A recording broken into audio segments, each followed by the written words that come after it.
we are sitting on the precipice, very possibly on the brink of potential extinction, or at the very least, unprecedented cataclysm. So where do we go from here? The goal should not be equality. Okay, you've convinced me of that.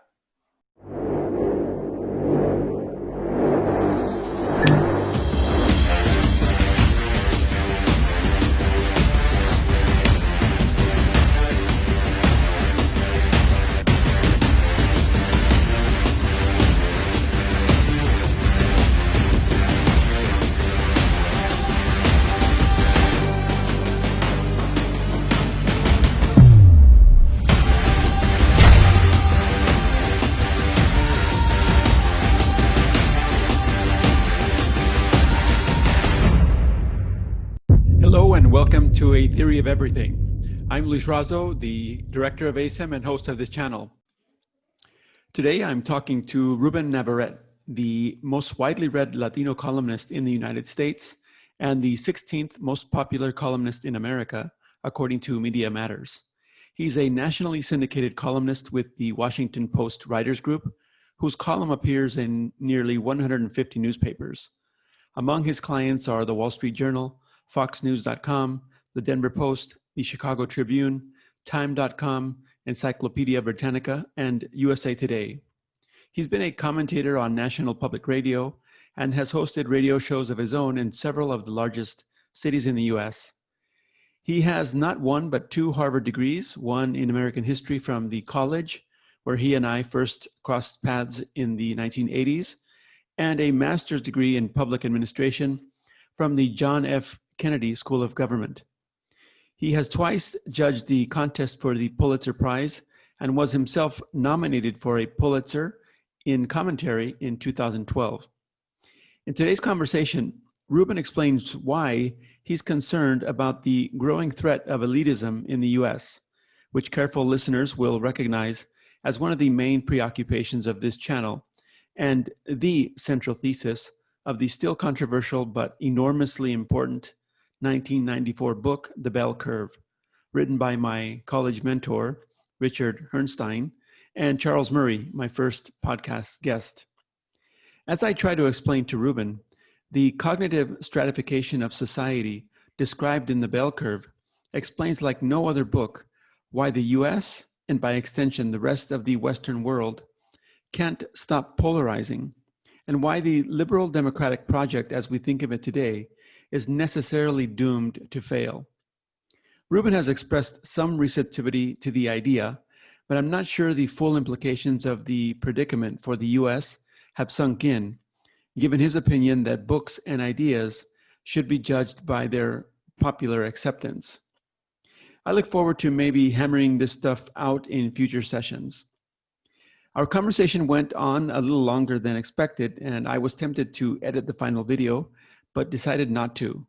As always, you'll find a timestamp in the video description. Thanks for your time, and thanks for your patience as I hopefully continue to improve with these interviews. Ruben, thanks so much for doing this. My pleasure. Great to be with you. Well, the pleasure's mine, Ruben. Today we're going to talk about some interesting things. One of them is your concern about the growing threat of elitism. Before we get into the details of that, I'd like to ask one question that I like to ask all of my guests, and it's this. And it's going to seem a little bit strange, but there'll be a reason for it. Do you agree or disagree that the worst thing that could possibly happen tomorrow is for humans to go extinct? I would agree that it's certainly one of the most terrible things, cataclysmic things that we could think of happening. Is it the absolute worst thing? Yes, I'd have to say it's either the worst thing or number two. It's close up there. There are many things I think short of that are also quite terrible, that also would be worth warding off and being concerned about. But I would agree with that statement. Okay. Well, thanks very much. And apart from that, you've expressed some recent concerns about not only you, but many other people have expressed concerns about the rising threat of elitism. And this comes from both sides of the political aisle. So can you share your thoughts about this, why you're concerned about it. Yeah, so Luis, thank you for inviting me, and thank you for having me and having this conversation. You know, I'm not divulging any secrets to say that you and I have known each other for a long time. You and I actually met in sort of the pinnacle of elitism in America, one of them anyway, and that's at Harvard. We may have had a conversation in Harvard Yard or Harvard Square, and I've since had the opportunity to go back there several times to speak. Most recently, I was asked to go back to talk about resilience and the concept of resilience, and at a conference along that theme. And I chose to talk about elitism because it was just after the election of Donald Trump as president. It was in early 2017. And I think that in the last 5 years, the last 4 years of this country, from 2016 to 2020, this has really been the elitism era. One of the things that I think the 2016 election was about was the perils of elitism. So I went to Harvard to explain to this audience, some of them receptive, some not, that the problem with a place like Harvard is it's terrific and it's awesome. It's great to get back there and visit, and I always feel comfortable and at home there. But it is Disneyland. It's like a trip to Disneyland. It's awesome, but it's not real. And you have to know that off campus, once you leave those gates, there's a whole other world out there. In this case, a world that elected Donald Trump president, a country that elected Donald Trump president. And so it doesn't do any good, I said, for Harvard intellectuals and really smart people to go around saying, I just don't understand why anybody would vote for Donald Trump. You know, I'm a nationally syndicated columnist. I write for the Washington Post Writers Group. I've been a journalist for 30 years. I'm not allowed to say I don't know, because if I don't know something, I'm supposed to go find out. You know, I don't have to know everything, but I have to know where to go find the answer. I'm curious. I have to go find people, report on this. If you don't know why people are voting for Trump, go out and interview a bunch of people and ask them why they voted for Trump. And so I was struck by the fact that the folks at Harvard were still sort of taking pride in their elitism and in their arrogance with this idea that, gee, I don't know why anybody voted for Trump. And I said, well, you better figure it out fast, because if you don't, in 4 years, you're going to end up getting beat again. You're going to put forward somebody else with a similar formula. You're going to make the same mistakes. There are many reasons Hillary Clinton lost to Donald Trump. One of them is she didn't go to Wisconsin. She didn't go often enough to Michigan and Ohio. She didn't speak to Democrats there who had voted for Bernie Sanders over her and then turned over to vote for Donald Trump. And when Democrats can't speak to fellow Democrats because they're operating on a whole different plane, and the concerns of people who live in Michigan and work for a factory that's been closed down and now they're unemployed, and they're Democrats through and through, they've been Democrats their whole life. They would never vote Republican, but they voted Republican for the first time for Donald Trump because Hillary Clinton ignored advice that was given to her to go to those states, those 4 Rust Belt states, okay? Pennsylvania, Ohio, Wisconsin, Michigan. And the reason she ignored that, the advice was coming from none other than Bill Clinton, right? So Bill Clinton famously, these stories come out after the election. Bill Clinton says during one of their meetings with the senior team of the Clinton campaign, he says, we need to get out to Ohio. We need to get Hillary out to Ohio and to Michigan. Stop going to the coast. Stop going to California and New York because you go there to raise money. Those people are already going to vote for you. You're going to lose this election if you don't get back to the heartland. And 3 people ignored him. That's Robbie Mook, who was the campaign manager, Jennifer Palmieri, who was the communications director, and John Podesta, who was the chairman of the campaign, who had actually, ironically, been Bill Clinton's chief of staff in the White House. And they told Bill Clinton, shut up. What do you know? What do you know? You've only run 2 elections. He's actually won 2 presidential elections. What does he know? They told him to pipe down. And they didn't do it. And she lost. So I go to Harvard in 2017 and I said, do not let this happen again. Do you guys understand what's going on here? I mean, I'm a Mexican American. My grandfather was a Mexican immigrant. My mom and dad were born in the US. So I'm schooled on the importance of fighting racism and fighting nativism. I have 2 daughters, so I'm schooled on the idea and the importance of fighting sexism. But there's another ism out there that we don't talk enough about, and it's called elitism. And that elitism divides us and separates us from the masses. And you can't win presidential elections that way. I'll wrap up this thought with this. This permeates everything. It doesn't just go into politics. If you want to make a living in business or in academia or in media or whatever, or in Hollywood, you want to write scripts, it's my argument that you're going to be much more successful if you create products that are read by 1 million people, watched by 1 million people, instead of 10 really smart people. And I got this notion of all places. I was at UCLA for a brief minute in the in my early 20s, right before I had a chance to write a book at a young age, and I dropped out of my program. But I was in a PhD program. I was pursuing a PhD and a law degree at UCLA. And I was talking to a Chicano professor who had seen an article I'd written in the LA Times, where I started writing 30 years ago. And he said, this is an interesting difference, he says, because when I write a piece for a journal as a PhD, I write for other PhDs, and I might get a small number of responses. But you're getting mail from all these people, from housewives, and somebody read your piece, in the paper with jam smudged on it at breakfast. It's completely different from what academics go through. And I decided then and there, I was only 23 years old, 24, I decided I wanted to speak to the masses.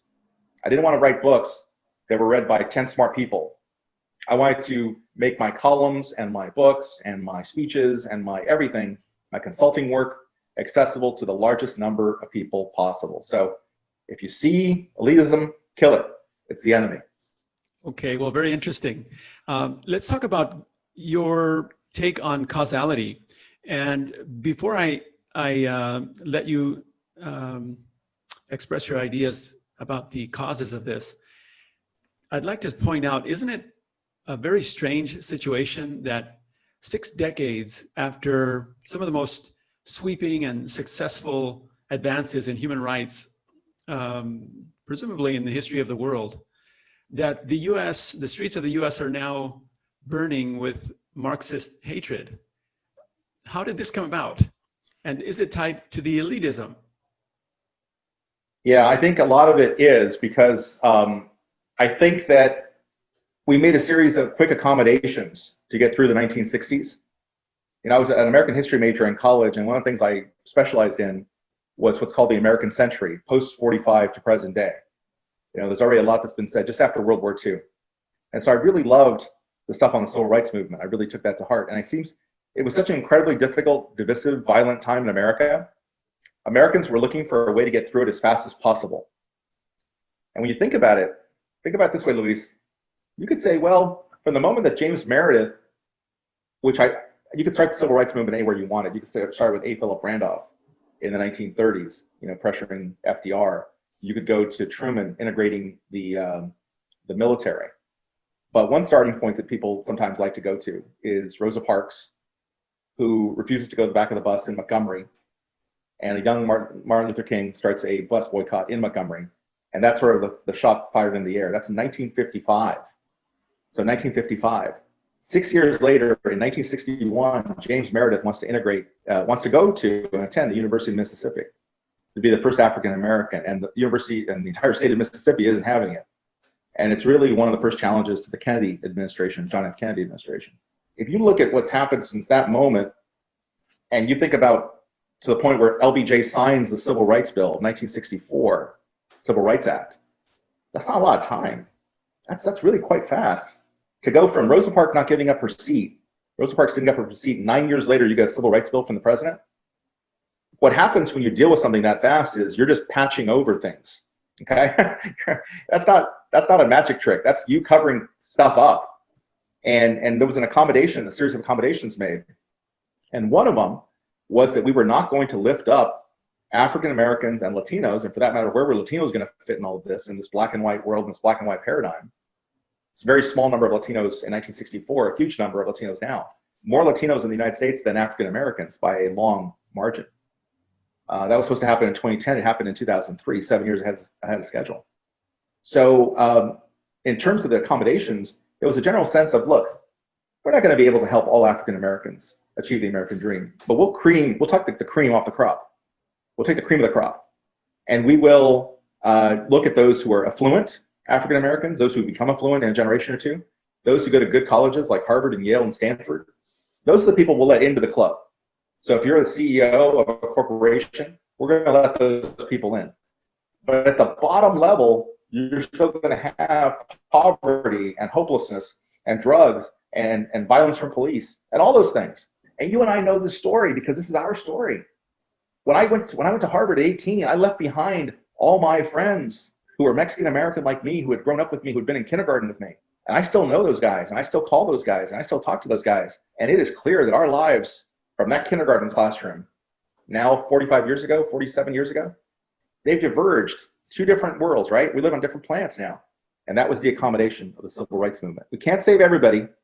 We'll save Luis and we'll save Ruben, but we have to sacrifice their friends. Yeah, interesting. So you place the cause of the current predicament in the U.S. back to the civil rights, if I understand you correctly, to the to the dispossessed, and there's something else going on here as well. This is not, to my mind, about Marxism. It's about a great deal of anger, and I think that black anger is a lot easier to understand because black people are fed up, and they've been telling us for 3 or 4 generations that they are treated differently by police. Okay, we said you're crazy, you're imagining it, you're oversensitive, it's not true. Then we all saw the George Floyd video, okay, of a man killed before our eyes. And the light bulb went off. Oh my God, black people have been telling us the truth all this time. Okay, even the Rodney King beating in 1991 was not enough to convince us that black people were telling us the truth. That's how deep the denial was. It took the George Floyd video. So they have reason to be angry. But Luis, there's a group of people out there who are angry, and I have no freaking idea why they're angry. Wealthy, white kids who live in the suburbs in Portland, who before the fire started in Portland, Oregon, and Oregon's on fire, before the fires started, Portland had gone through 100 nights of consistent rioting. 100 nights. Not about Marxism, not about George Floyd, not about black people, and not about police violence. Because the people who are getting arrested in Portland are white. Look at the demographics of Portland, Oregon. There are no Latinos in Portland, Oregon. There are no black people in Portland, Oregon. And in Seattle as well. You have a very angry and violent class of wealthy white people who are up in arms and using their skateboards, their $500 skateboards, to break into Starbucks, not to steal coffee. They're not stealing anything. They're not looting. They're just destroying stuff. So they're not motivated by Marxism. They're not smart enough to even know what that means. They're raging against corporations and against everything they've been fed over time. And they're raging against the police. But it ain't about George Floyd. It ain't about racial justice. It's just about getting radical. Very interesting. So from your perspective, Portland is the main story of what's happening now in the U.S., or is it, or do you feel like the other cities of the U.S. are also a factor? I think Portland is the headline. Why? 100 nights is 100 nights. If you look back and tell this story, you'll see that from George Floyd on, from Memorial Day till Labor Day, and you always talk about the 2 bookends where George Floyd just before Memorial Day, and then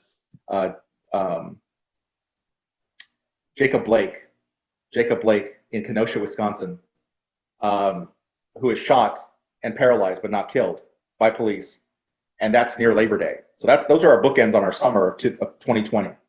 And in between, you had all these riots and a lot of looting and a lot of unrest, and they burned police departments down and the like.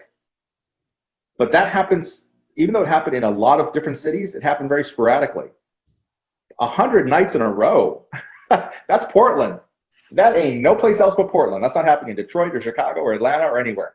And that's why I think Portland really deserves special attention. And that's important, Luis, because there are a lot of white people in this country, in the United States, who believe that we have the social unrest and the rioting story is a black story. Okay, that's not true. Bullshit. That's not true. It can't be true. It's a white story. White people are rioting in America. Why? I have no earthly idea. I mean, if white men have it bad, what does that say for you and me? You know? That's what I was trying to get at is how could this turn out to be the case, 60 years after the civil rights movement? Who could have predicted, even in the 80s when we grew up, who would have predicted this? But I'd like to tie this back to the elitism. In fact, when we were freshmen in college, I had the privilege of meeting a very controversial figure whose work pretty much predicted or helped me predict what's taking place now. And it's very connected to elitism. And his name is Richard Herrnstein. He was author in 1994 with Charles Murray of a book called The Bell Curve. It was a very, very controversial book, but it's controversial primarily because people don't understand the main ideas, which have little or nothing to do with race. It was taken as a racist book, but it's not a racist book. It's actually predicted the kind of polarization that the US and by extension the whole world, even China, is experiencing it now. And it's the the contradiction that is inherent to freedom. The more free you allow people to be, the more we inevitably polarize. This is especially true in a free market competitive society where intelligence is especially prized. So the more you prize intelligence, the more you try to improve your society, the more you actually polarize it. And I think that in terms of explaining the causes, causality is always complicated because there's so many different layers of causality. I mean, from the social and political to psychological level, down to the physics level. Even at the physics level, for example, we still don't understand cause completely. But in terms of explaining how this came about 7 decades after so much progress in civil rights, for example, now you have 80% of the NBA is black, multimillionaires. So many black successful people in Hollywood, in business, in politics. We've had a first, or the U.S. has had a first black president. So how can it be that after so much success, you have the streets burning, or at least Portland?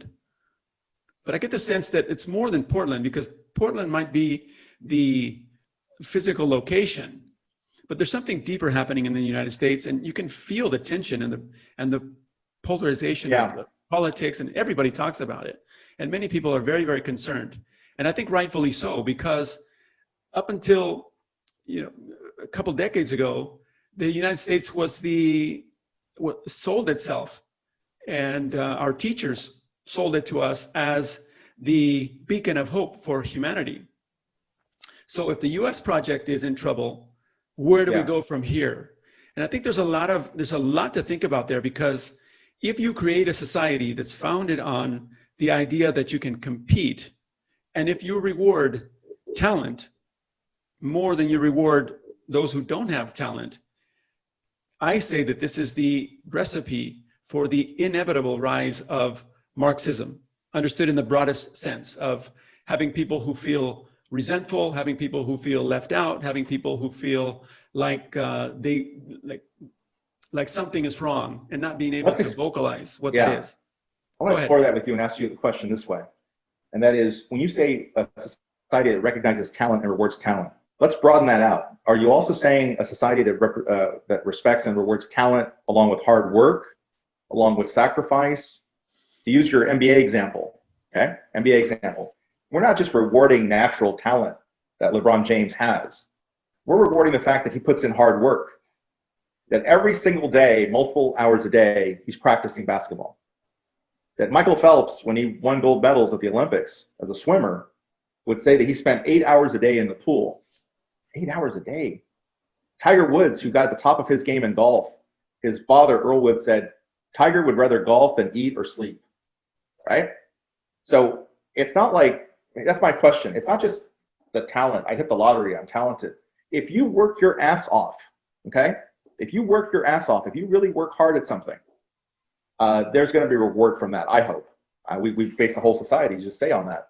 So is it, in your mind, society is just, it's the problem is the rewarding of talent, or do you allow for other things beside the talent, like hard work, sacrifice, coming up with a better mousetrap, whatever? Well, obviously, it's more than pure talent. You can have all the talent in the world and throw it all away. It's obviously talent and hard work.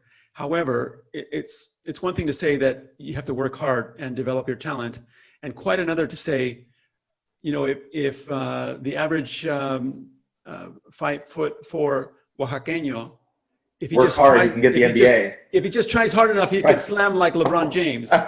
Good point. No, it's not going to happen. It's a good point. It's not going to happen. Good point. Yeah. And I'd say that the overwhelming evidence from the psychological and the human sciences is that there is a very, very preponderance of importance on the natural talent ability. Of course, like I said, you can work the talent more or less. Right. By and large, there's a reason there's not very many Mexican Americans in the NBA. There's a reason that there's 80% of African Americans in the NBA. And it's not because of they try harder. Right. Only. It's because of they have natural abilities that they then develop to their fullest capacity. And it's also about, I mean, think about the dominance of Latinos in the world of soccer. And I have a 13-year-old son who, when he would play soccer when he was younger, it was one experience he had when he was playing against white kids, another experience when he was playing against Latino kids who would just run circles around him, okay? And their size doesn't matter. It's quickness, it's impulse, it's reflexes, it's how your feet work. And it's amazing that at that early age, you show me a bunch of 8-year-olds and I can already show you. Is it just a coincidence that we end up with all the great soccer players? A lot of it has to do, I would say, with the fact that they grow up seeing as role models other Latino soccer players. That's a part of their world in a way that they're not seeing ourselves in the NBA. We are seeing ourselves at the World Cup. And that's interesting. I hadn't thought about that here. 8 years old. How do I separate, this 8-year-old kid was touched by the grace of God. You're going to be a great soccer player. You have that talent already at that age. You can actually see it. I want to go back to Barack Obama in a second here. Barack Obama is a good example. Barack Obama was the first black president that Americans would elect. He was the first black president, not the first black person to run for Congress or for president. He wasn't Shirley Chisholm in the 1970s. He wasn't Jesse Jackson in the 1980s. He wasn't Al Sharpton in the 1990s. He had things that they didn't have, those people, okay? And if you believe Joe Biden, the current Democrat running for president, Joe Biden would say, and he did say, when he was asked about, he was running against Barack Obama for president in 2008, Joe Biden said, I'm really impressed by Obama. I mean, he's clean and articulate. And, he's clean and articulate. And that's just a fairy tale, man. I mean, he really puts it all together. If you listen to Harry Reid, who is the senator, the Senate Majority Leader, he said about Barack Obama, if you believe the book Game Change, he said, Barack Obama has this winning formula because he doesn't speak with a black dialect. Okay? These are what the Democrats are saying. The progressive, so-called progressive, let alone what the racist Republicans were saying. Okay? These are what the condescending liberals are saying. So in their mind, what they were telling us is, we are prepared to elect Barack Obama president because he's the right kind of black person. He went to Harvard. He went to Columbia undergrad and Harvard Law School. He was president of the Harvard Law Review, editor of the Harvard Law Review, and he is acceptable to white people. You know why? Because he reminds white people of themselves. Barack Obama is the whitest black man in America. The whitest black man in America. Okay, so how are you connecting that to elitism? Yeah, he's not an exception to the rule. He proves the rule. He doesn't say, we don't say that Barack Obama was elected president, ergo we've elected black people president, ergo any black man can become president. No. What we're seeing, and we saw this, you and me, when we were kids and we were 18 years old and we were at Harvard, and we went to every Friday night at Adam's house, we'd gather at Mesa with other Mexican Americans. And I wrote about this later in my book. I'd say, I looked around the room and I saw light skin, no Spanish. Light skin, no Spanish, okay? I look around the room, and I love a lot of these people still to this day, but they had very bright, they were all class valedictorians and 1600 on the SAT, lo que sea, but they had light skin, not dark skin, they had light skin, and they spoke no Spanish. And each of us came from environments where there were plenty of people who were, darker skinned, who were poor, whose mom and dad had come from nothing, and they never got as far as Harvard, Adam's house, Friday night at Mesa. They never got that far. Those are the people that we left behind. Those are the people who sacrificed. So black people, let's bring it home this way. Black people are not satisfied with the fact that we elected Barack Obama. There are some white people who thought that if we elect Barack Obama, that's it. We have bought off black people for the next 50 years. They're not going to have anything to complain about. And black people said, no, you groomed and picked the whitest black man in America. That is not the same as uplifting millions and millions of African Americans. I'll leave with this thought. I work for the Washington Post Writers Group. There used to be a writer there, Bill Raspberry, African American, William Raspberry. Many years ago, great guy, very talented guy. Many years ago, he wrote a column about affirmative action I never forgot. He said the problem with affirmative action, which is the taking account of race and racial differences in the doling out of spots in college or contracts or jobs or whatever. The long, complicated history on affirmative action, right? It came around 1960 or so during the Kennedy administration. And Bill Raspberry said the problem with that is it takes a system whereby you have a lot of white pigs at the trough, okay? And it replaces them with black pigs at the trough. Fucking brilliant, right? Fucking brilliant. That's elitism. He says basically, mas antes, we only had white people who could go into Harvard and live in the big house. Now we're going to let in some Mexicans, but the elite Mexicans, light skinned, no Spanish, valedictorian, you know, the ones who are smart, off the chart, crazy smart. Give me the smartest Mexican in the country and send him to Harvard, Yale, Princeton, whatever. And then he can live in a big house, maybe married a white lady. That's cool. You guys all good.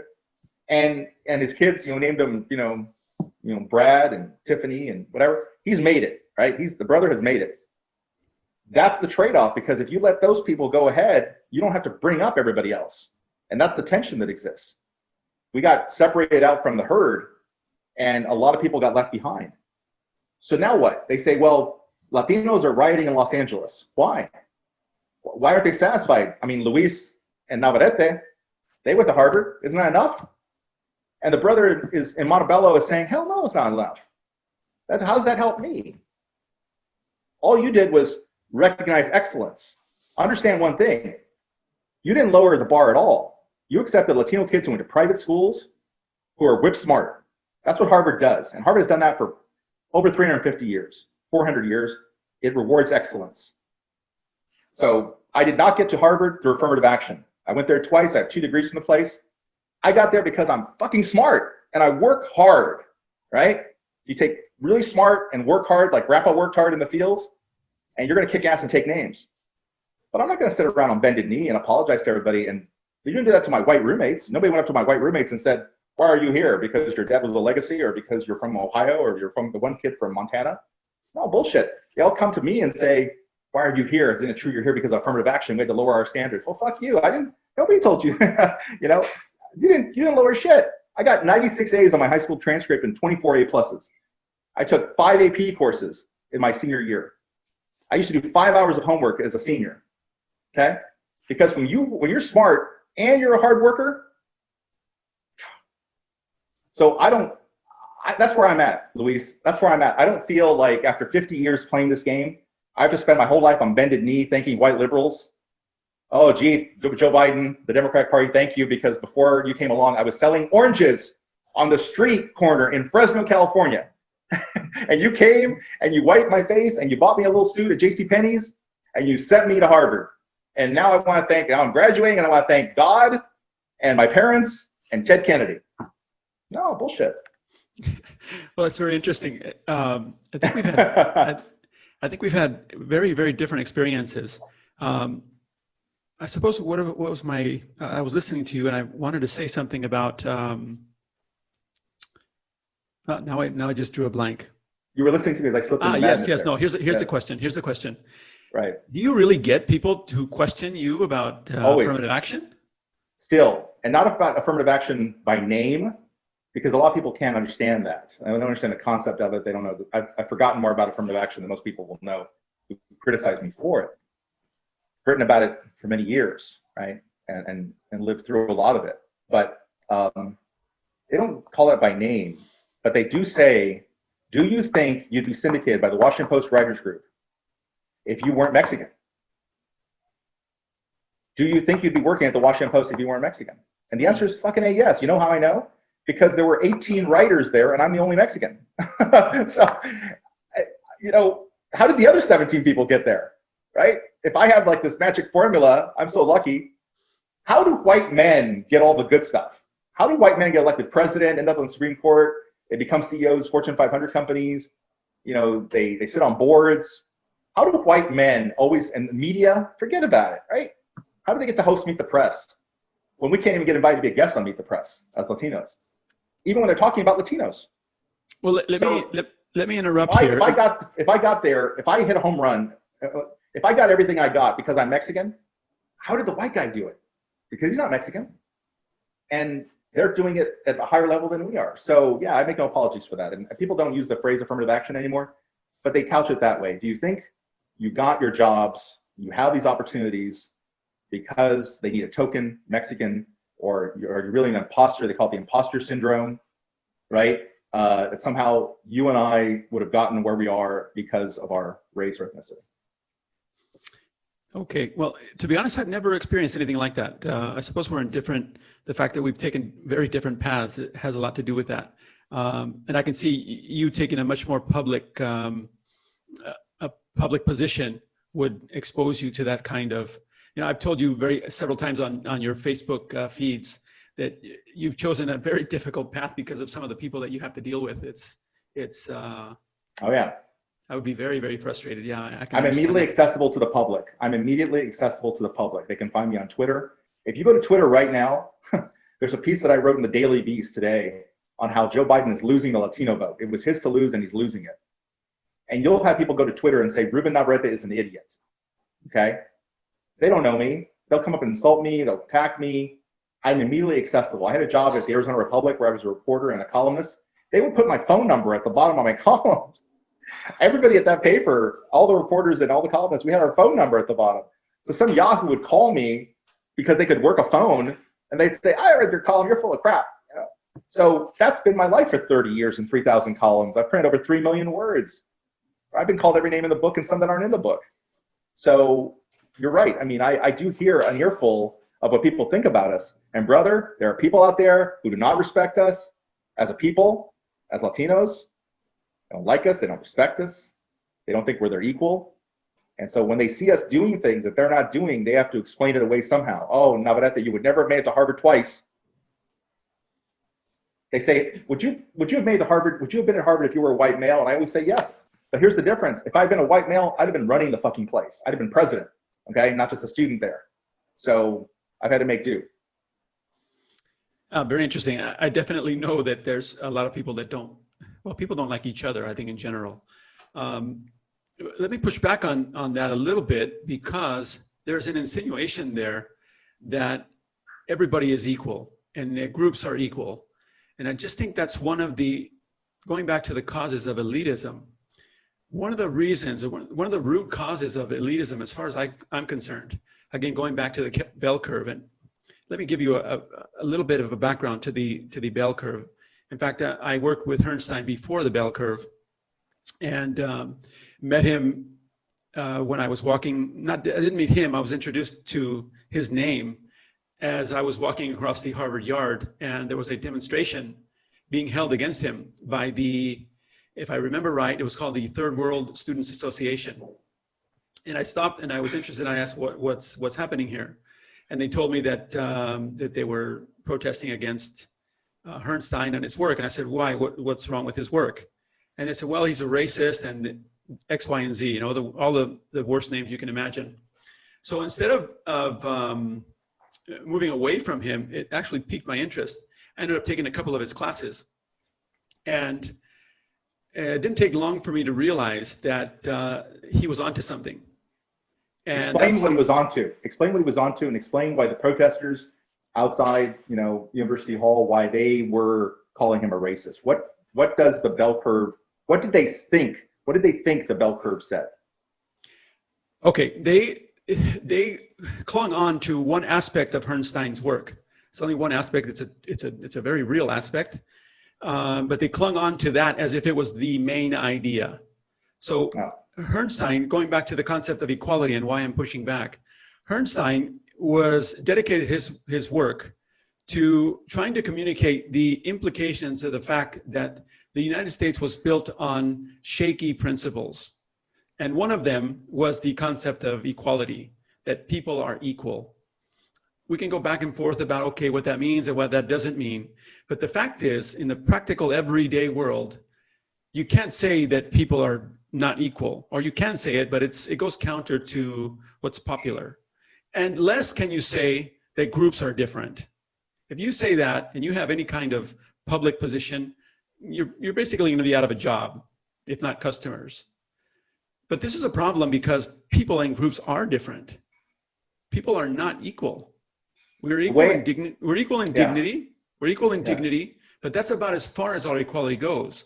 And the fact that the U.S. is founded on this idea that people are equal is the root, or one of the root causes, of the kind of chaos that you're seeing now in the streets of the country after so many decades of concessions and progress and success in these supposed principles that were supposed to bring about this Martin Luther King Jr. paradise of an America that was colorblind. Now it's more divided and more racist in some sense than it has ever been. And why? The fact is, as far as I'm concerned, the fact is that the United States is built on shaky Northern European errors that are rooted in the Enlightenment. And one of those errors is the idea that people are equal. We're definitely not equal. We're definitely not equal. So in your mind, Thomas Jefferson had it wrong when I'm not trying to pick a fight, but I'm just saying Thomas Jefferson had it wrong when he declared all men are created equal. And then to your point, Jefferson was influenced by John Locke, the English philosopher, and this whole idea of the power of the individual and individualism and railing against, the monarchy in England, that the founders had it wrong when they declared that equality should be a central goal of the society they were building. I think, yes, specifically the idea that John Locke's idea that humans are born equal as blank slates that can be engineered according to will. I think nature has a different story to tell. That sounded good at the time, and the choice of words in the Declaration of Independence is understandable. I think people mistake the idea that we're equal in dignity or we're equal as humans, right? And have taken that equality to now want equality of outcome.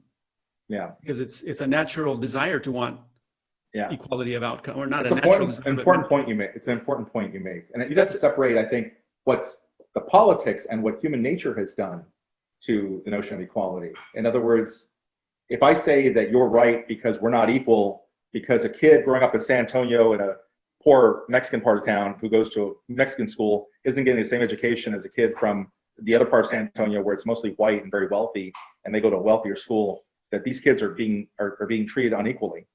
That's man-made. That's man-made. That's not, so we can start off with equality, but men make other men unequal. But there's something, it goes more profound than that, because even if we could assume that we make everything exactly equal for everybody, let's imagine it's just a dream world. Everybody has exactly what they need to thrive to the best of their ability. Right, that would be boring. Everybody has the best teacher, the best parents, the best books, the best education, the best food, the best everything you can possibly imagine. You're not going to create more equality because of that. You're going to actually create more inequality. And this is something that comes from the physical and mathematical nature of reality. Just the way physics works. I mean, literally down to the atomic level. I'll give you a very quick experiment. Sure. Take two radioactive atoms and expose them. They're exactly the same. You can't tell the difference between them. All right. They say, the people behind this experiment say, as a manner of speaking, that even God can't tell the difference between these two atoms. Right. And you let them, after some time, they're going to decay, right? The radioactive atoms are going to decay. One of them decays after 30 seconds. The other one takes a couple of hours, or maybe even longer. So this is the way nature itself, they're exposed in the same exact environment. Nothing, absolutely nothing is different, but they evolve in a completely different way. And this principle, it actually gets fairly complicated, but it's very, very fascinating and important, I think. It's because we think that causality comes only from the past, but actually this experiment is argued, and it seems very, very logical to me, that demonstrate that there's something in nature that is pulling it to evolve in a different way towards the future. And that's the same principle applies to humans. So we think that we can create, going back to John Locke's mistake, that we're born as equally malleable blank slates. This is a patently false assertion. And the idea that this idea, it's actually part of a broader Protestant rebellion against Southern European ideas. And that, along with, for example, Adam Smith's notion that the value of an object resides in how much labor you put into the object. So that's the labor theory of value. This was in direct contradiction with a much more, I would say, sound principle that came from the Spanish scholastics a couple centuries prior, who are lauded now as the founders of economics, especially of the libertarian tradition, where the value of an object is subjective. It's the value that I give to the object. Yes. So Yes. Adam Human beings Smith, are like that. Yes. exactly.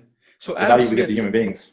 Yeah. exactly. So Adam Smith's idea that the value resides in objectively and how much work you put into it was later taken by Marx to very nasty effect with communism in the Soviet Union and in China. But that same principle is at work in the United States today. It's the idea that, Locke's idea that we're born as equal, malleable, blank slates that can be engineered. The left loves this. Leftist politicians love this idea because, if you just give them more money, more schools, you'll get you there. They can produce the quality that we're looking for. Right. It's not the case. It's not the case. And they're not really interested in the equality. They're interested in the money and their own careers. And the power and the votes. That's a good point. Let me jump in on the bell curve for a second. And I want to, it kind of ties together what you've just talked about, which is you're going through some very heady material. And I'm keeping up with you, but I'm working hard to keep up with you. And I think that it gets back to where we started the conversation at the beginning, elitism. If you write a book that only a small number of people can understand, you're going to have one level of impact. If you write a book that's broad enough so that a large number of people can understand it, you may take some criticism from your academic circles, because as has been pointed out to me recently, and I heard this on a podcast recently, there is this kind of unspoken rule among PhDs that if your work is accessible, you're not very smart. Think about that for a second. If your work is accessible to a large number of people, there must be something wrong with your scholarship. That it's the currency, the coin of the realm in academia is the fewer number of people who can understand you, the better. I don't get that. I'm in the business to sell books. If I was selling Coca-Cola, I'd be selling soft drinks. The larger number of people, that's what I want. And so when I watch a PhD who has a Netflix special and a podcast and books, and there are people who are connecting with that person who didn't go to Harvard, Yale, Princeton, these places, that to my mind is genius. My definition of genius, my friend, is really smart people who can explain complicated things in simple language.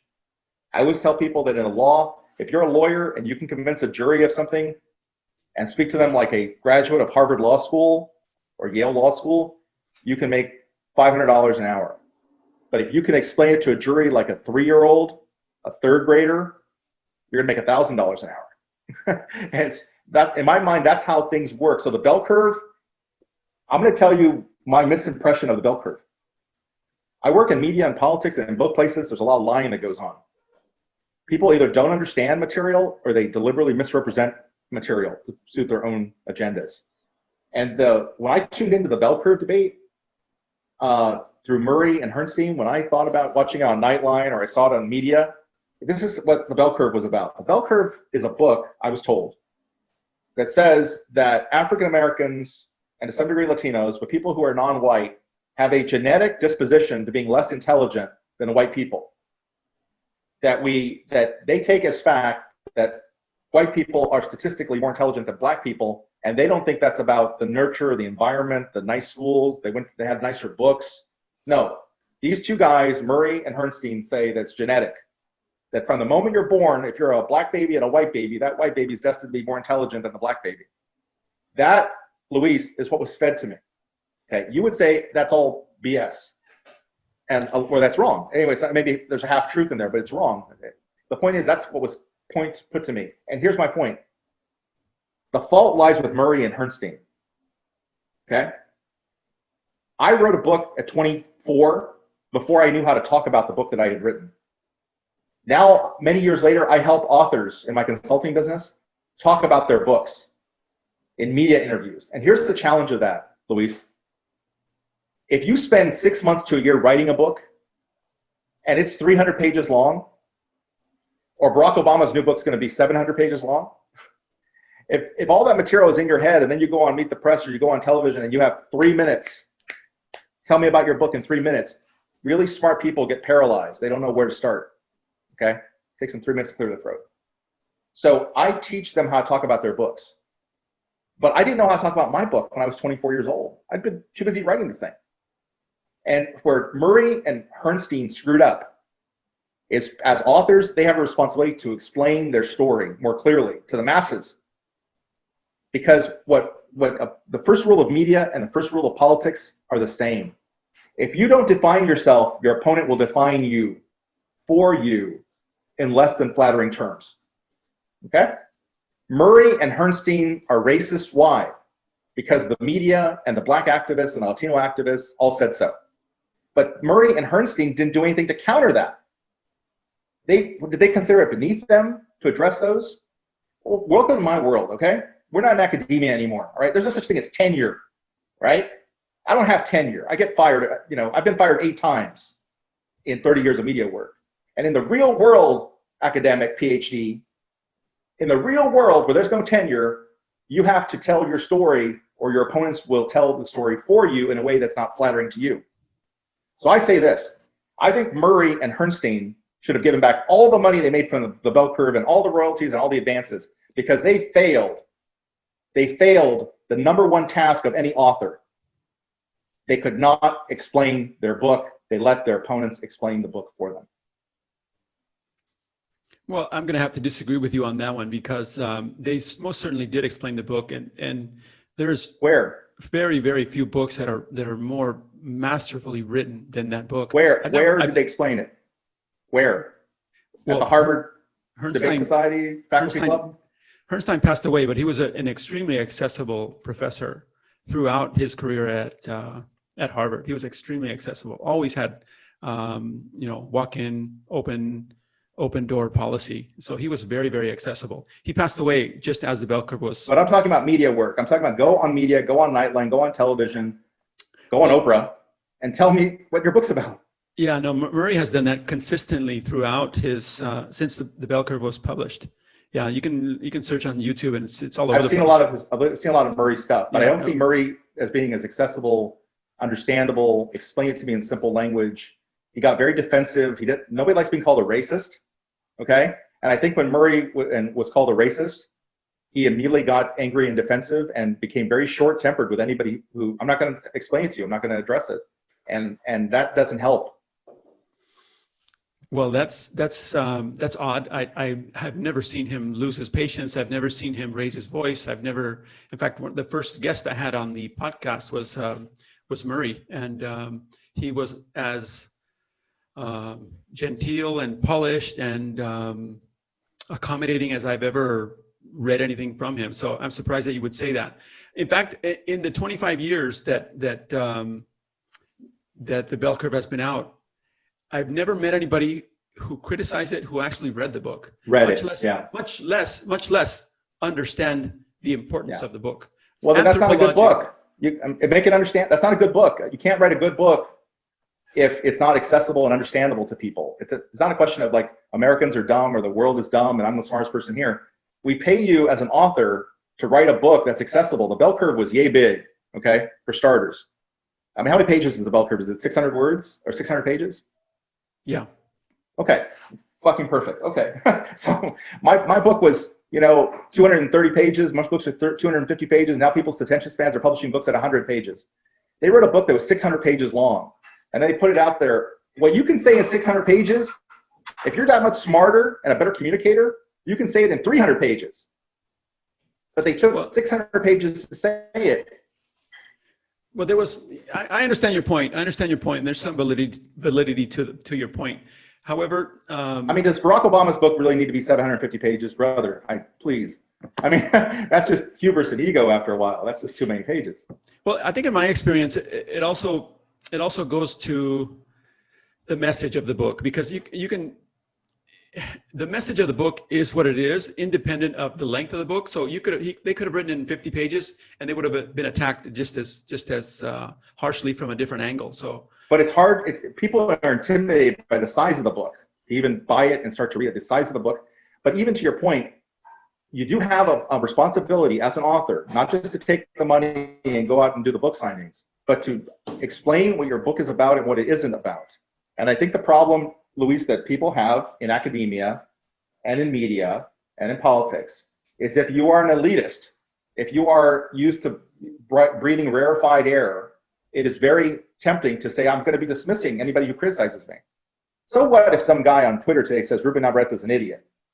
If I'm arrogant about it, I just say, well, I don't care about that. I'm better than you anyway. You know, you're writing a tweet about a column that I wrote and got paid for. As I tell people, everybody has a right to their opinion, but not everybody gets paid for it. Okay?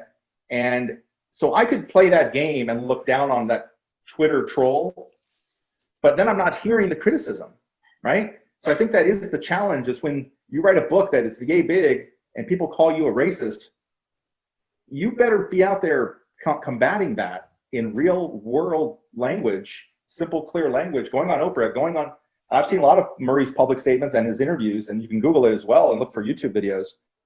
He is not always good at explaining in simple language what he's saying and what he isn't. And I'm just saying, if you run for, you know, mayor of Barcelona or mayor of Los Angeles tomorrow and you decide you're not going to tell your story, guess what? Your opponent will tell your story for you. Your opponent will define you. And Murray and Herrnstein let their opponents define them. Okay, well, point taken. I disagree. I think it's one thing. You definitely have a point that ideas should be accessible to the masses, and academics are no less subject to self-interest than any other group of people. And the idea that they have to protect their careers or their positions by excluding others from their work and making it inaccessible is, I think, a very, very stupid idea. But it's not universal. I mean, there's many different philosophers and thinkers, academics. Karl Popper comes to mind, a famous philosopher of science, who said, if you can't explain your idea simply, don't say anything. Get back to work. Amen, brother. Yeah, Amen. And I absolutely agree with that. I think that's absolutely valid. At the same time, just because the masses can't understand general relativity or quantum mechanics doesn't mean that quantum mechanics can be explained in very simple terms so that the masses have to concede to it. I think this is an error. It's not the way nature works. In fact, it goes back to the error of John Locke of wishing nature was a certain way. Well, it's not. In fact, you've now led to the creation of a country based on your false premises, because you tried to make it simple and people want to believe that that's the case, but it's not the case. And nature has another thing for you. And as much as I sound like I am criticizing, or maybe some people said I hate the United States, that's not the case. I'm simply describing what is. I'm studying causation. How can it be? Very good point. Yeah, right? How can it be that the U.S. is going through what it's going through now after so much effort and success at making it better? Well, the fact is that we're dealing with a very profound reality about the world and about human nature. The fact that we have two different answers. We have two different answers to that question. You just said, you went back to 1960. You said, how can we be in such a bad spot now if we spent 60 years, depending on when you start the clock, from 1960, if you started there, to today, trying as a society to make race better in America, for instance? And I would say, one, we haven't tried that hard. We patched over various things. We had a house, and we were trying to sell the house, and we were in a hurry to sell the house, and we decided, and here's my thing. This is what this is what I sometimes do. I try to I'll use a metaphor, or, you know, let's say we're trying to sell a house, and the house has these structural flaws in it. Okay, the plumbing is bad, the electrical is bad, but we don't want to spend $50,000 to remodel the house before we sell it, to dig up all the plumbing and dig up all the electrical. So we decide just to sell the house as is. Okay, and we paper over those things by putting up nice shiny things on the wall that people can see. Well, then when you sell that house, the house is defective. But it's defective because you didn't address those root causes. You never got to the plumbing and the electrical work. You put up the nice shiny pictures on the wall, and people were distracted by that. And that's what we've done in civil rights. We have a Colin Powell, we have a Tiger Woods, we have an Oprah, we have Jay-Z, who's worth $1 billion, and Kanye West is worth $1 billion. And we have Barrack Obama. And now we have Kamala Harris, who's black and who's running for vice president. So we say, man, we did it. We have done it. We've created a society where you have unlimited opportunity for African Americans. And we do not understand why African Americans don't agree. because the plumbing and the electrical work is bad. And we never fixed that. We simply patched over and sold the house. And so that is what I'm saying. Okay, The Latino community in this country did not get better just because you and I went to Harvard. That was only to make Harvard feel better, and make white liberals feel better, and to benefit ourselves and our families. But that was not to benefit the 60 million Latinos in this country who do not care that you and I went to school there. Well, a couple of comments in response to that. Number one, I think I'm correct in this. It's a gut feeling I have, but I think I'm correct in this, that no other country, maybe in the history of the world, has spent so much money and effort and resources from many different angles on the liberal, let's fix the environment agenda. No other country in the history of the world, as far as I'm concerned. Yeah. Okay. You're right. So the idea that you sold that the U.S. sold a house that was falling apart, I'm not sure if that is completely valid, because the U.S. has done a lot in the last several decades to right the wrongs of its past. That for race relations and on race relations, that's what we're talking about specifically, because you use 1960 as a starting point. Race relations and opportunities. Okay. Opportunities in general for everybody, for women, for minorities. The opportunities opened up. I mean, you and I are benefactors of that. There are tremendous opportunities now that weren't available in 1960. That's true. But don't forget what Bill Raspberry said about black pigs and brown pigs at the trough, which means if you only accept the elite, cream of the crop kids, light-skinned, no Spanish Latinos who have all A's and went to private schools and played football and were class presidents. And now, get this, my kids are raised in the suburbs, okay? I have a master's degree. My wife has one master's. She's getting a second master's degree. We're surrounded by white people. So my kids are going to apply now one day to college. They're going to apply to Harvard, and they're going to benefit twice from being one a minority and one a legacy kid. I mean, is that somehow improving? It's improving their lives, okay, but that's not improving the lives of 60 million Latinos who are still struggling at the bottom level. That's where we missed it. That's I think the disconnect. Okay, very good. I agree with you there, and that gets to the second point that I wanted to make. You basically expressed the central thesis of the bell curve in your last couple of sentences. Except I don't think it's genetic. I don't think it's in our DNA. Okay, there's the overwhelming evidence from the American Psychological Association and other people like this says unequivocally that genetics is a part of it. And that's fine. How much of a part of it is an open question. Nobody knows how much it is. But right. That's fine that they said that, but I don't agree with that, and I agree with some of that. And I'm always fascinated about what we don't know about the genome and about how much is genetic, right? I mean, I was doing a podcast 2 weeks ago, where I was interviewing a communications professor who told me something I didn't know, that the ability to communicate in some degree is genetic. What? That I'm a good communicator because my father was a good communicator, one of my kids will be a good communicator, genetic? Never thought about that. So I'm open to that possibility. But when you just said right now, you looked at me and you said, you just agreed with the bell curve, the central premise. And I said, I quipped and said back, well, except I don't think it's genetic. Oh, okay. Well, the bell curve doesn't state it's genetic. But that's where I disagree with the fact that I think we have much more control as human beings than the left sometimes wants us to believe, or the right for that matter. Because let's be fair. The right is the biggest class of victims. The white male Republican is the biggest victim in America. They love playing the victim card. Okay, well, let me ask you this along those lines then. You believe that somebody from Oaxaca can come to the US and just, if they try hard enough, make it to the NBA, because it's not about genes, it's about effort. I think that you can be like that tall. I think that you don't have to be a physical specimen like LeBron James. You don't have to be over 6 feet. You could be 5'8" and be successful in the NBA. And your name would be Steve Nash, okay? Who I got to follow when he was playing for the Phoenix Suns. And I watched him play, for the Phoenix Suns. And he then played for the Lakers, as I believe, Steve Nash. And he's this big. And I believe that it's better to be a quarterback as a physical specimen if you're 6'5" and weigh 300 pounds and you've got muscle. I believe that. But I also got to see Doug Flutie play. And Doug Flutie, and to some degree people like Brett Favre, are little, okay? But they work hard, and they have a work ethic, and they have basic skills that defies, the the rules. And so, yeah, you can be, I've seen it with my own eyes. You've seen it with your own eyes. I mean, there are things that in sports that help you, but it is possible to find people definitely who nobody's don't have saying that. those things who are still successful. Yeah, I'm not saying that it's impossible. Definitely not impossible, but those are absolute statistical outliers.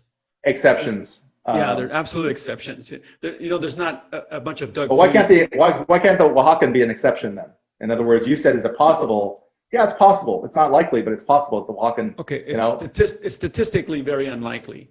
And yeah, Steve Nash's career and Brett Favre's career and Doug Flutie's career was very statistically unlikely. You've seen the movie Rudy, I'm sure, about the young kid who wants to go play football for Notre Dame, and he's too small.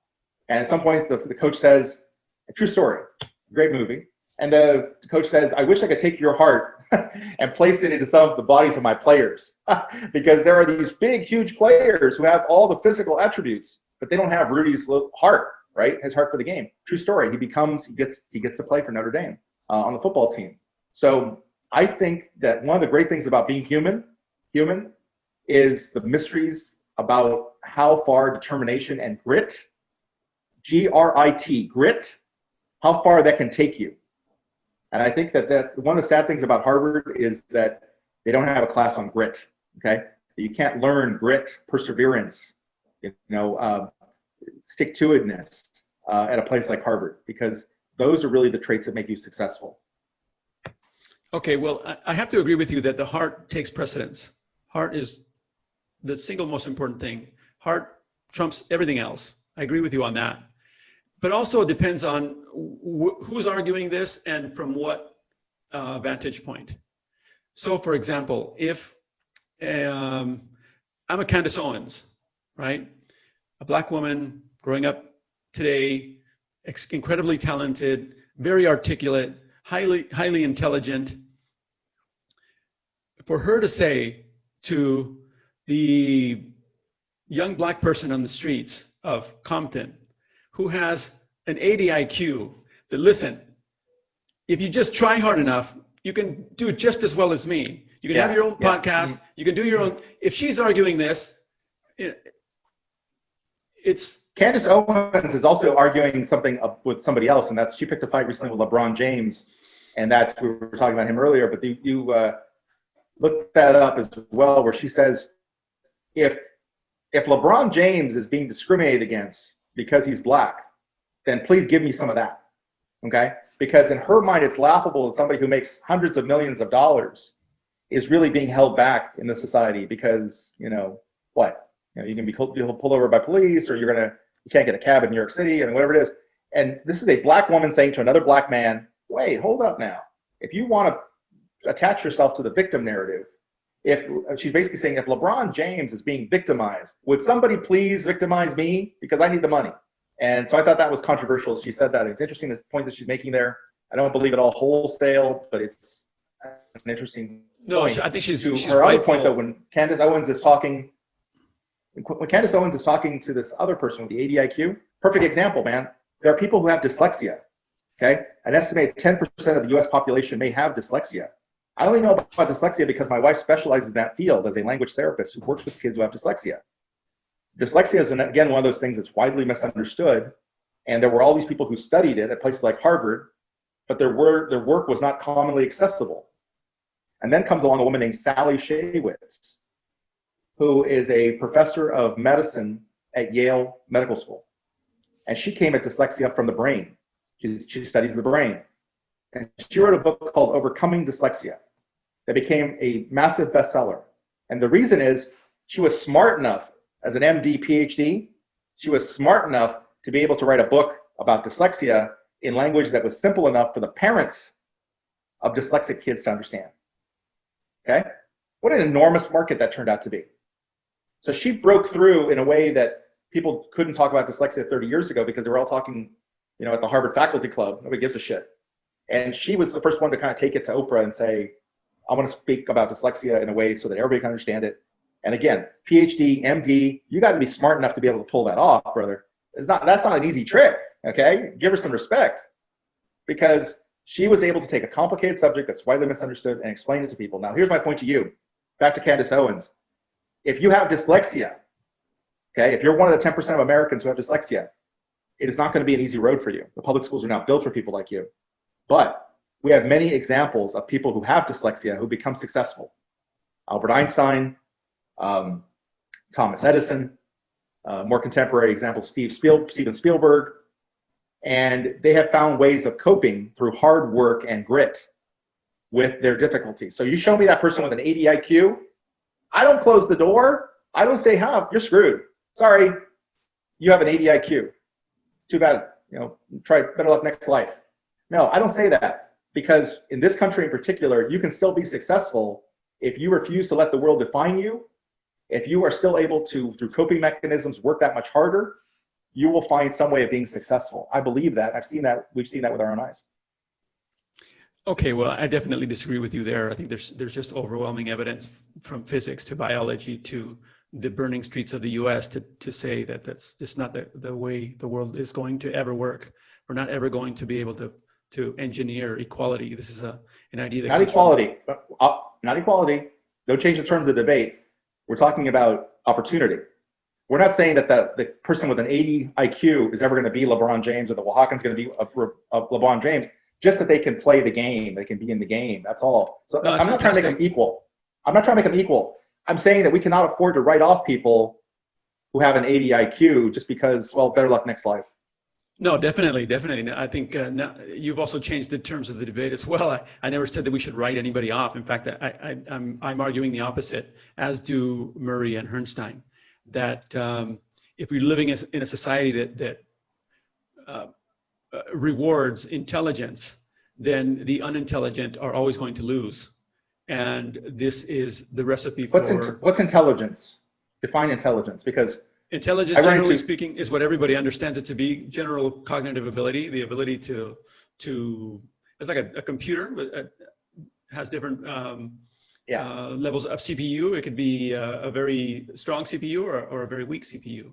That's intelligence, is general mental capacity to deal with ideas and abstract concepts.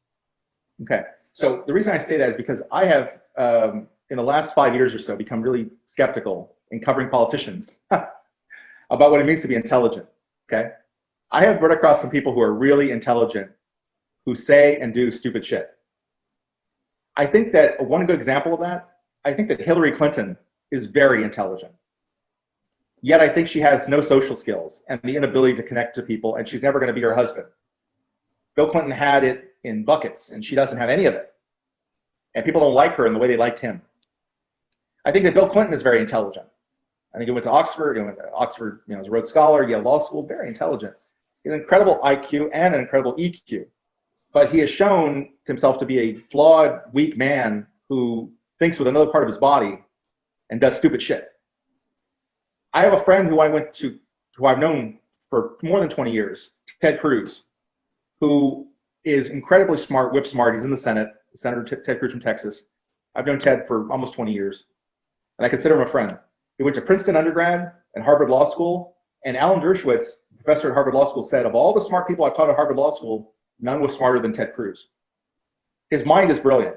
If you saw him in the debate when he ran for president in belief against Trump in 2016, he could recall at a debate all the questions and all the answers, and it was amazing to see his mind work. Having said that, God bless Ted. Sometimes he says some stupid shit. Okay? And politics takes over. And not one famous example of this, well, he said that it was somehow like enviable to be an illegal immigrant in America because they have it made because they got to cut to the front of the line. That's stupid, because they have to live in fear all the time. That's stupid. But he also famously made a comment that when on gay marriage, that somebody in Missouri who's a county clerk there, because she believes in God, doesn't believe in gay marriage, that she had the right to not issue marriage licenses to gay couples. And I joked about it. I said, my friend Ted was absent the day they taught law in law school, okay? Because the federal government, the Supremacy Clause, establishes that the federal government gets to tell the state of Missouri what to do.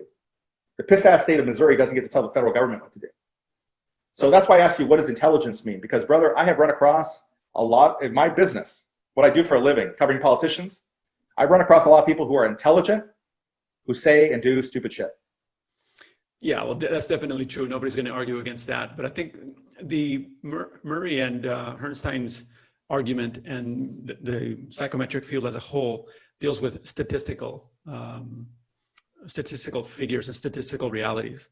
You can't take these statistical realities to then make certain statements about individuals. It's a mistake. So it's nobody's saying when we say that there's group differences in cognitive ability, nobody says that you can say anything about one specific individual in any one of these groups. So that would be, yeah, that's definitely not the case that that just because somebody has a very high IQ that they're always going to do the right thing or the wise thing or the. Well, you said wise, W-I-S-E, wisdom. Here's what I struggle with. And there's a debate in the United States. It's the most offensive, to my mind, the most offensive element of the immigration debate, and that's saying a lot, is the debate put out there, the story by people like Victor Davis Hanson and others. The completely wrong-headed idea, it takes a PhD to come up with something this stupid, that somehow the way we ought to run immigration policy into the US is through a point system, where we award preferences to people being admitted based on the level of education and their skill sets. So an engineer from India should get precedent over a farm worker from Mexico.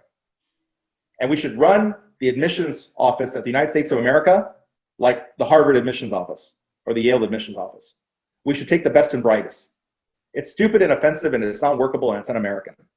And here's the reason why. I have 2 Harvard degrees. I wrote a book at 24. I've written 3 million words. I'm pretty smart. My grandfathers were smarter than me because they were wiser than me. My grandfathers had a 6th grade education. They would not have been admitted to this country, at least the one who was an immigrant. 3 of my grandparents were born in Texas. But the one who was an immigrant would never have made him from Chihuahua legally during the Mexican Revolution if he had had to take an SAT test beforehand to see how he scored. But I would. And I tell people all the time, if you got it wrong, baby. If you would admit me and not admit my grandfather, you got suckered. You got a bad deal. You don't want me. You want my grandfather. Because the difference is this. If I come into the United States, I'm going to sit here and say, well, I've actually been admitted to 10 countries, like 10 Ivy League schools. And I have my choice. I could live in Brazil. I could live in Spain. I could live in Great Britain. I could live in China. Let me think about this. You know what? I'll go to the United States. I'm going to do you the favor, Uncle Sam. I chose you. I'm going to do you the favor. And I'm going to spend my entire life feeling as if somehow the United States owes me. Whereas my grandfather is going to come in with nothing but a strong back and a work ethic. And he's going to build a whole life and raise 5 sons, including my father. And he's going to build a life from nothing. He's going to make a quantum leap from where he was to where he eventually ends up. And he's going to have a certain wisdom in the way he understands people. And it is boneheaded for anybody to suggest that the country is better off by taking me than taking my grandfather. So I'm not thrilled with the SAT as a way of getting kids into the Ivy League. I really don't like the SAT as a way of getting immigrants into the country. Well, that brings up some very profound points that maybe we can take up on another occasion if you're good enough to come back. Let's do that. I'd love to. I'd like to, before we wrap up, I'd like to bring it back to a second point that I wanted to make regarding your summarizing of the bell curve. Basically, is what you did, from my perspective. The other point is, I summarized what I was told. In other words, no, I'm sorry. You summarized after that point, not this part of our conversation. Rather, after that, when I said you basically just explained the bell curve, the idea that now I forget how you expressed it, but the second time I said you basically summarized the bell curve.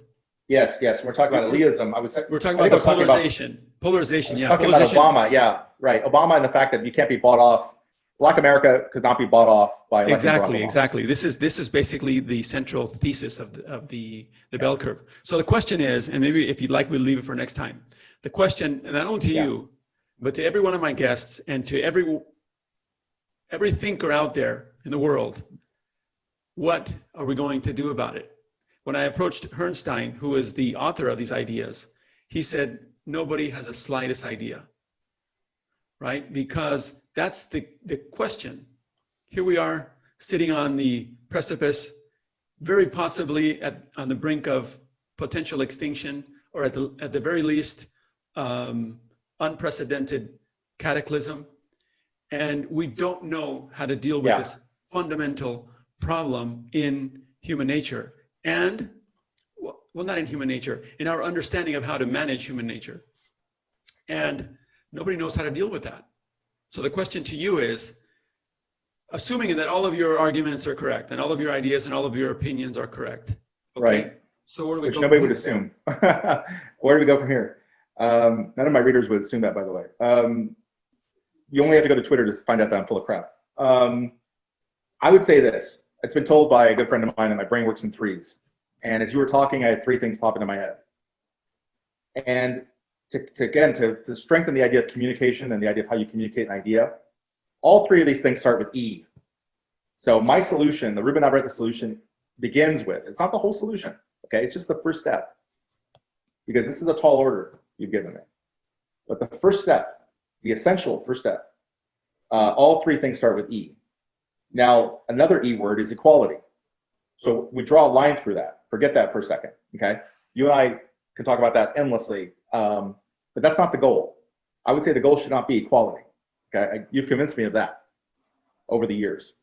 But the goal should be the three E words, which are to become ultimately enlightened as individuals by reading a diverse group of information. People hate this. Liberals have to understand where conservatives are coming from. Conservatives have to understand where liberals are coming from. White people have to understand black people, and black people have to understand white people. And people who hate the cops have to understand how the cops see them, and vice versa. People don't like that. We're comfortable in our little cocoons, okay?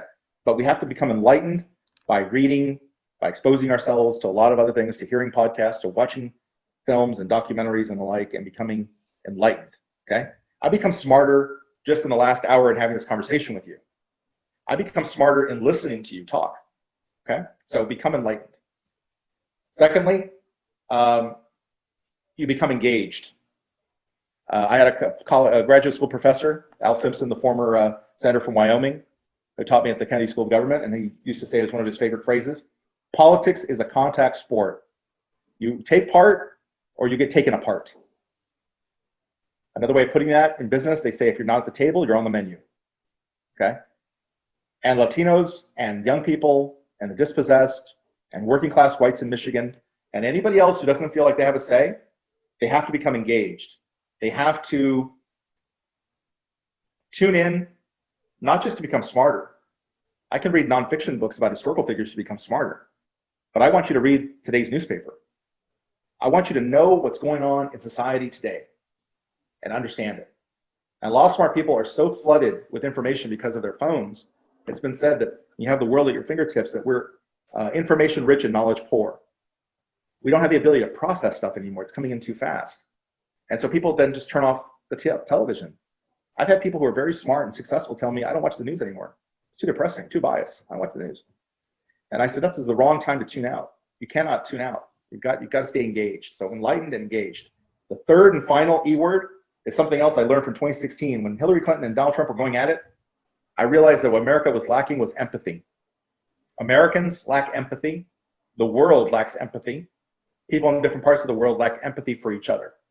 The ability to feel a direct connection with somebody because you have some inkling of what they're going through. First, you give a shit what they're going through. And two, you can actually appreciate it. You look at a homeless person, and because you've actually been homeless or been on the brink of homelessness, you have more of a connection to that person. The disabled people, the people who are physically challenged in this world, in this country, they have it rough because a lot of people who are physically able don't think about what it's like to be disabled. We have no empathy for that. But if you break your leg and you have a surgery and you're on a cane for a while, or you get a little taste of empathy, right? Suddenly you understand how the other half is living. So you need more empathy. And that problem has only gotten worse under the Donald Trump presidency. You know why? Donald Trump is the least empathetic person on the globe. Donald Trump is the least empathetic person on the globe. We have a crisis in America. It's because of a lack of empathy, and the president really epitomizes that. Not that Hillary Clinton had all that much empathy either. Okay, that was a perfect pairing between the two of them. It was like choosing between cyanide and arsenic. So those are the three things I would say. The first step to the solution are the three E's: enlightened, become engaged, become empathetic. Okay, well, very good. I would just offer in return as humble feedback, that humble and realistic feedback, in my opinion, that there's been, I don't know how many thousands of books written along these lines, and they haven't been able to make a dent in the forces that we're dealing with as a species. I agree with those ideas, but it's almost like agreeing, listen, we should just be nicer people. Or eat better. We should have better nutrition, take care of ourselves. Better nutrition and eat nicer. Okay, that's fine. Let's hold hands and sing Kumbaya. Okay, that's fine. I agree with your statements, but I see them along these lines. It's just not a realistic grasp of how profoundly problematic is our predicament as a species. And the world is full of nuclear bombs. So I'll close here, or I'll wrap it up here. Hopefully next time we'll get into why I think and why I started this channel, because to contrast your proposal with a proposal that I have developed over the last 30 years of thinking about these things, that we can compare and contrast the different proposals for what I think needs to be done. But listen, Ruben, I appreciate very much your time. It's been a likewise. It's been a ball. I appreciate it. As a last note, thank you, my friend. Can you tell people where they can find you? And yes, go ahead. Sure. You can find me at rubennavarrette.com with 2 R's and 2 T's. You can find me on Twitter and Facebook, LinkedIn, if you'd like to connect with me professionally, hear more about my consulting work and my writing and my podcasts and my speaking. You can do all that. You can also just Google my name, and you'll see me come up in newspapers around the United States and some outside the United States as well. And usually follow the arrows, because they will be coming at me from both sides. I will be attacked daily by Republicans and by Democrats. I'm in the sensible center. I'm Ruben in the Center, which is the name of my new podcast, Ruben in the Center. And the center is where the action is. So that's where you'll find me. Well, thanks a lot, Ruben. I forgot to mention that this is something that I really admire about you, that you really attack both sides of the aisle, and I think both sides of the aisle deserve it. So that's something unique about you and valuable about your work. So I appreciate that, and I appreciate the time. I appreciate the time you've given us today, and I look forward to talking again, maybe. Let's do it. We'll do it. Okay. Absolutely. Thank you.